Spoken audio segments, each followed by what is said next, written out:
Shalom. Giving all praises to the Heavenly Father, Yahweh, Bahasham, Yahweh Shai, Bahasham, Rachahakwadash. Double honors to the apostles, the bishops, and the elders at Great Millstone who rule well. Peace and salutations, as always, to the elect. And I wanted to revisit, this doctrine, that is being taught by Bishop Nathaniel in the Iuic, that ultimately after 1,000 years in the kingdom, the biblical Edomites will come out of the caves, and fulfill Ezekiel the 38th chapter and start a war, that will be fulfilled in Armageddon. So let's listen to it, and then what we're going to show you is that this is a Jehovah's Witness doctrine. This is why we're doing these lessons, because that is off. Affliction will not rise up again, pursuant to the scriptures. None of these nations are going to join together after Yahweh Shai return and we get into the kingdom, to where they're going to rebel and then a war is going to break out. There will be no more war in the land at that point, but let's keep listening. But they shall be priests of God. Those of us that take part in the first resurrection shall be priests of God and of Christ. And shall reign with him 1,000 years. How long are we going to reign with him? 1,000 years. Come on. And when the 1,000 years are expired. Now this goes back to what we read in Isaiah 24. And when the 1,000 years are expired, go ahead. Satan shall be loosed out of his prison. Oh, wait a minute. Go back to Isaiah 24. I just want you to see it. Isaiah 24, the second to last verse. And they shall be gathered together as prisoners are gathered in the pit. And shall be shut up in the prison. And after many days. Many days is how long, brothers? 1,000 years? Oh my goodness, man. One day to the Lord is as 1,000 years. Okay. When you read Isaiah the 24th chapter, number of whom is as the sand of the sea. Now let me tell you something about verse 8. In verse 8, there's time in there. In order for Gog and Magog to gather together the nations against God's people, that takes time. It does not take a day. It does not take a year. Because not only do you got to gather nations, you also need what to come up against us? Weapons. Because remember, when we rule, if y'all remember, in Isaiah 2, what did we do? Nation learned what? War no more. We made them beat their swords into plowshares. So for 1,000 years, there's no war on the earth. Now we loose this white man. Gog and Magog go out to gather together the nations. Time is in there. And it does not say how long it... This brother is gone. He's gone. And I ain't just saying that out of spite. He's out of there. Now, I'm on this Jehovah's Witness website, and I don't have a bunch of time, but when you go to their breakdown and interpretation of that 1,000-year period, let's start here. Let's see here. At the very bottom. By the end of Judgment Day, surviving humans will come to life fully as perfect humans. Judgment Day will thus see the restoration of mankind to its original perfect state. Bringing out 1 Corinthians, bringing out precepts all completely wrong because Jehovah's Witnesses are off in doctrine. Then a final test will take place. Satan will be released from his imprisonment and allowed to try to mislead mankind one last time. Those who resist him will enjoy the complete fulfillment of the Bible promises. The righteous will possess the earth and they will live in it forever. And when you read pretty much how they break down that 1,000-year period in Revelation, the 20th chapter, they're saying after the 1,000-year period, a war will break out. And when you break this down, I mean, it's completely all over the place. The book of Revelation shows that Judgment Day begins after the war of Armageddon, when Satan's system on earth will be destroyed. After Armageddon, Satan and his demons will be imprisoned in the abyss for 1,000 years. During that time, the 144,000 heavenly joint heirs will be judges as they rule as kings with Yahushai 1,000 years. Judgment Day is not some hurried, lasting, or mere 24 hours. It lasts 1,000 years. So again, this doctrine that IUIC is teaching, all right, lines up with what the Jehovah's Witness is teaching. And we want to know, where did it come from and why did he start teaching this? Okay? During that 1,000-year period, Yahushai, we call him Yahushai, they're saying Jesus Christ, will judge the living and the dead. The living will be a great crowd that survives Armageddon. The Apostle John saw the dead standing before the throne of judgment as Jesus promised. Those in the memorial tombs will hear Christ's voice and come out by means of resurrection. What the hell is that? What are they talking about? But ultimately, this is the madness that IUIC is all of a sudden teaching. Okay? They're teaching this madness. What's that? Revelation, the 20th chapter, right? Because the way that this book is read, you read Revelation 21 through 3. All right? That's talking about the 1,000 years associated with the Dark Ages. All right? Where ultimately, for a period of 1,000 years, what you call the Byzantine Empire, the Edomites were not able to rule. They weren't ruling. They were looked down upon. They were ooga, cavemen, and you had so-called blacks ruling. And we bring that history out all the time. Okay? When you go to Revelation 20 and 4, all right, through 6 is speaking of the kingdom of heaven. All right, the first resurrection, all right, ultimately where Yahushua, the 144, all right, with the large multitude being joint heirs as well with them, ruling and setting up paradise. That's going to take a period of 1,000 years. All right. And then when you jump to verse 7, that's continuing what's being talked about in verse 3, because after that 1,000-year period where Esau, all right, was pretty much put down in the Byzantine Empire, you had a Renaissance period where Revelation 20 and 7, and after the 1,000 years, Satan was loosed out of his prison and shall go out to deceive the nations which are in the four corners of the earth, which is going to lead to where we are now, Gog and Magog, gathering them together for war. All right, when you watch that video, Bishop Nate said that, all right, Gog and Magog leading, all right, a war is going to be after the 1,000-year period. Ezekiel, the 38th chapter, which we always go into, is after the 1,000-year period, not now. Okay, where in the hell did he get that from? Because, again, once Yahushua reigns, all right, let's get Daniel real quick. I don't have much time. I just wanted to get this out. Daniel, the 2nd chapter, in the 40th verse, 44th verse, it says, in the days of these kings, after the revival of Rome, which is fulfilled in Babylon, a great NATO, and the EU, Rome will be revived, okay? Starting with the Renaissance period. That's when Satan was loosed out of his prison around the 1400s. You had the Medici dynasty, the Borgias, out of Italy. All right, then you had the Spanish, the French, the British. You had Babylon the Great be established. Around that time, eventually the small hats would be established as an extension of the British colonization. All right.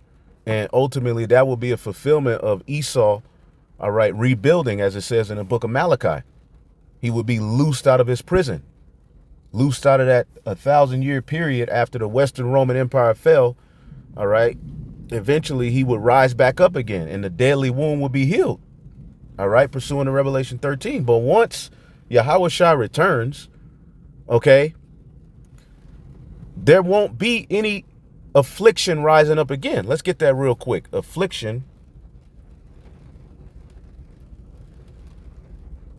So if you just heard him, once we have them beat, all right, their weaponry, and no more war. He's telling you there's going to be a war started after 1,000 years of Yahushua reigning on earth. Nahum 1 and 9. What do you imagine against the Lord? He will make an utter end. Affliction shall not rise up the second time. Esau ain't going to rule no more. Daniel 2 and 44. And in the days of these kings shall the God of heaven set up a kingdom which shall never be destroyed, and the kingdom shall not be left to other people, but it shall break, all right, in pieces and consume all these kingdoms, and it shall stand forever. So Yahweh's kingdom, the divine kingdom, which he's going to establish the throne of David, all right, that kingdom, all right, would stand forever. Okay? See if we can get some precepts. I know there's one in Daniel 7. Okay? Psalms 145 and 13. Thy kingdom is an everlasting kingdom, and thy dominion endured throughout all generations. So again, when the kingdom is established, all right, that first 1,000-year period is for the purpose of subduing the nations and getting everything in order, setting paradise back up on earth. The Lord is going to allow Yahweh and his men to reign, all right, as kings and priests on earth, establishing and being at the forefront of establishing the kingdom of heaven. We have various videos going into it, so if you want the full breakdown going into it, you can. But why is IUIC teaching this Jehovah's Witness garbage and rhetoric, and where did it come from? Are they going to correct this? And then, you know, some months later, they have a dude pop up and saying after the 1,000-year period, there will be no more heathen. What is that all about? Okay? Daniel 7 and 14. 13. And I saw in the night visions, behold, one like the Son of Man came with the clouds of heaven. Behold, he cometh with clouds, and came to the Ancient of Days and brought him before him, all right, which is the Most High.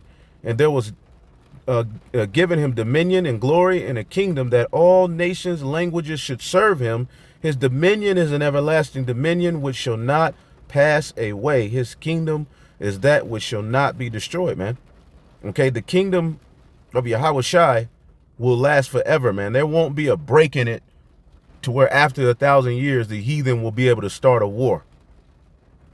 After 1,000 years, the Edomites will be burnt up and done away with as a nation. All right? The heathen will be learning the laws at this point.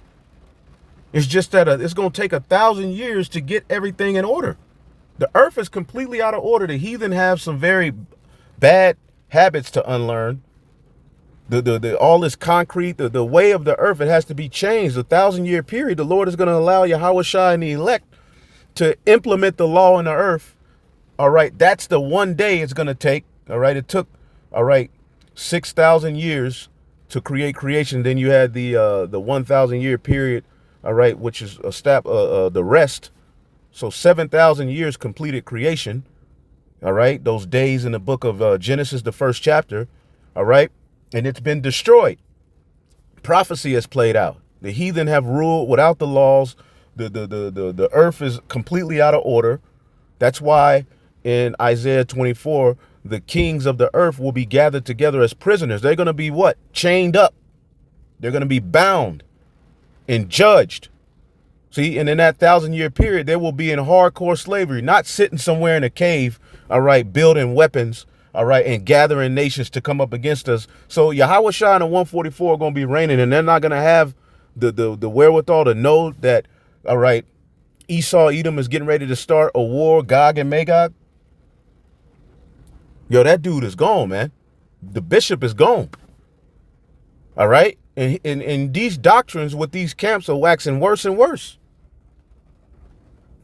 Micah 4 and 1, but in the last days it shall come to pass that the mountain of Yahweh, all right, the house of Yahweh shall be established in the top of the mountains, and it shall be exalted above the hills, and people shall flow to it.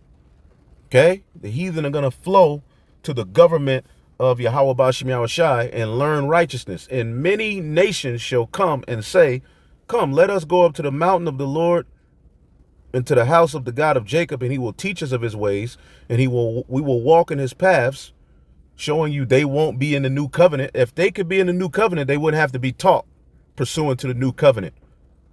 All right, for you weirdos out there, like those dudes in that left Boston. The heathen can be in the new covenant. Well, why do they have to be taught? Said you shall teach no more your neighbor. If you got the laws in you, you won't need to be taught. How are we going to be priests on the planet earth, which the priests that minister the law? All Israel will be perfect. right? So who the hell are we going to teach if the heathen can be saved? And they're going to receive the second covenant.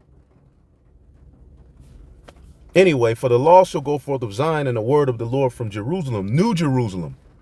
Jerusalem means teaching of peace. New Jerusalem will be fulfilled, all right, in Yahushua and in 144, and then the large multitude, all right, being restored, all right, back to their original estate. Perfected, right? And he shall judge among many people. Who's the he? Yahushua. And rebuke strong nations afar off. They shall beat their swords into plowshares and their spears into pruning hooks. Nation shall not lift up sword against nation, neither shall they learn war anymore. It's not going to be any more war. All right? There's not going to be any war. Psalms 46:9. He maketh wars to cease unto the ends of the earth. He breaketh the bow, all right, and cutteth the spear in sunder. He burneth the chariot, all right. He burneth the chariot in the fire. So the Lord is, we're going to burn all of their weapons. How in the hell are they going to formulate a war after 1,000 years of Yahushua and the 144 ruling and reigning on earth, setting up order? So then Esau's going to come out of the caves, all right, and start a war? What the hell is wrong with the bishop? Yo, y'all tripping, man. Daniel 7, right? Daniel 7. Let's get it real quick. Daniel the 7th chapter. After this beast system is destroyed, okay? Daniel 7:25, and he shall speak great words against the Most High. Who? Esau, this beast system, and shall wear out the saints of the Most High. Boy, aren't we wore out? The holy people of the Most High are wore out. And think to change times and laws, and they shall be given unto his hand a time of times and a dividing of times. That 350-year period where we were completely clueless. All right, but the Lord eventually sent the Holy Spirit after 3 days and a half, from 1619 to around the 60s. Then the Spirit was sent so we can fulfill prophecy of raising up and eventually getting the hell up out of here. But the judgment shall sit, and they shall take away his dominion to consume it and destroy it unto the end. It will be completely destroyed. Esau's dominion and power and ability to start wars and do all of this wickedness will be destroyed unto the end.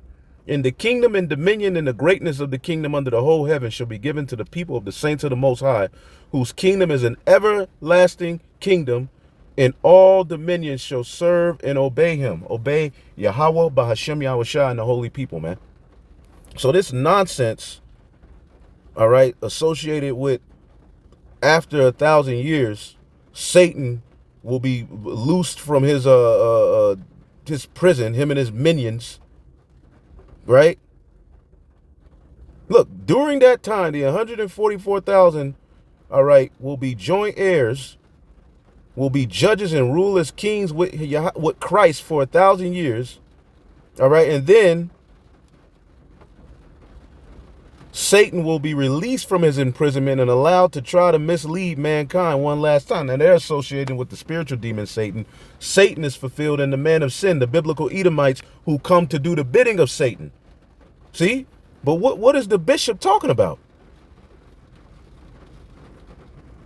Homie. Takes. Read verse 8 again.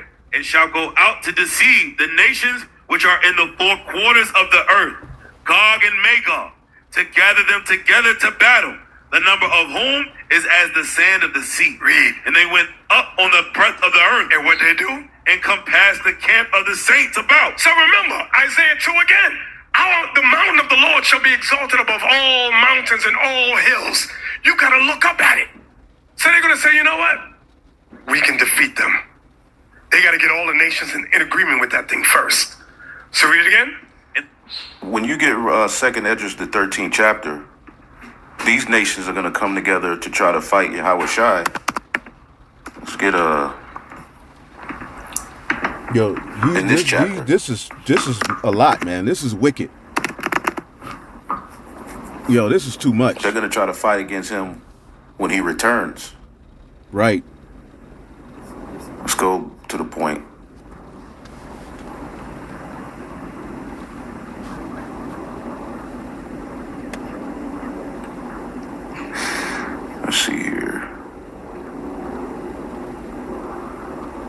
verse 34.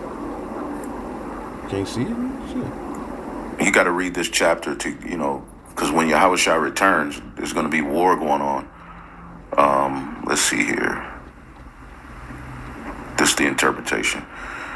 Second Esdras 13 and 29. Behold, the days come when the Most High will begin to deliver them that are upon the earth, and he shall come to the astonishment of them that dwell on the earth. And one shall undertake to fight against another, city against city, place against another, one people against another, one realm against another. Civil unrest, all kind of hell's gonna be going on the earth. Persecution of the saints, all of that's gonna be going on, right? And the time shall be when these things come to pass, and the signs which I showed thee before, then my son shall be declared, who thou saw as a man ascending. This dude is tripping. And when all the people hear his voice, every man shall in their own land leave the battle they have against another. All right. And an innumerable multitude shall be gathered together, as thou sawest them, willing to come and to overcome him by fighting. So these nations are going to try to fight against Yahushua when he returns. Yeah, not after 1,000 years. See? But it ain't, they're going to be, it's going to be a first round KO, man. Okay? What the hell is this guy talking about? Hey, how you doing? Revelation 20 and 7. And when 1,000 years are expired, I got it. Thank this you. is the Renaissance period. After the Byzantine Empire came the Renaissance period. Okay? What is the Renaissance period? So we'll be back with more. Shalom.